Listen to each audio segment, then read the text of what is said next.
நானு பூஜாவுக்கும் சிரவணுக்கும் தோ சூட வடை போட்டுட்டு இருக்கேன்.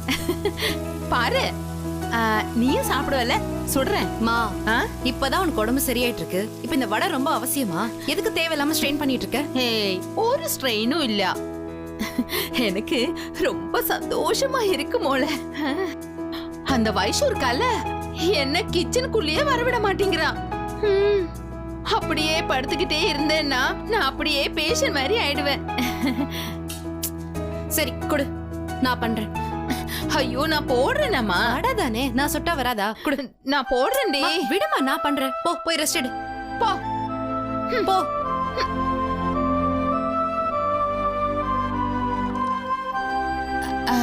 பிரியாமலே, சிரவணுக்கும் பூஜாவுக்கும் நான் கொடுத்த விபூதி கொடுத்தியா?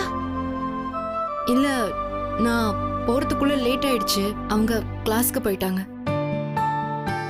ஓ, இன்னைக்கு காலையில இருந்து எல்லாமே தடங்கலாவே இருக்கு. நானும் லேட்டு, நீயும் லேட்டு.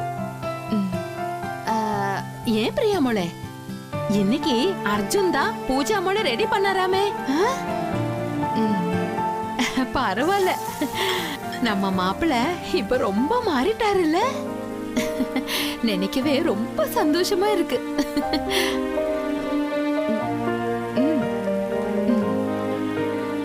எல்லாரையுமே எவ்வளவு நல்லா பாத்துக்கிறாரு.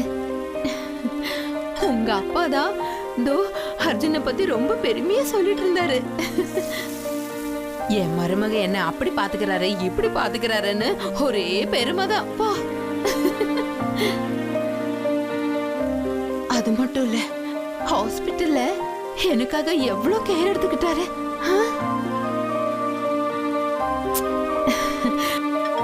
மோளே, உண்மையிலே நீ ரொம்ப லக்கிமா. உனக்கு ஒரு நல்ல புருஷன் கிடைச்சிருக்காரு. எல்லாம் அந்த குருவாயூரப்பனோட ஆசீர்வாதம் தான்.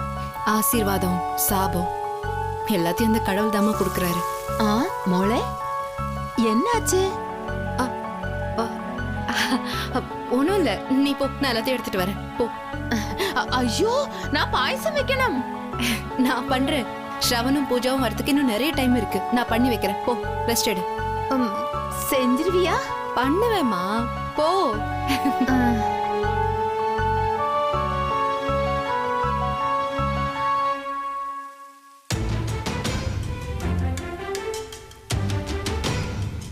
அர்ஜுன் ஏன் கிட்ட இப்படி போய் சொல்லிட்டு இருக்காரு? அதுவும் இந்த வந்தனா விஷயத்துல நிறைய விஷயங்களை என்கிட்ட மறைக்கிறாரு.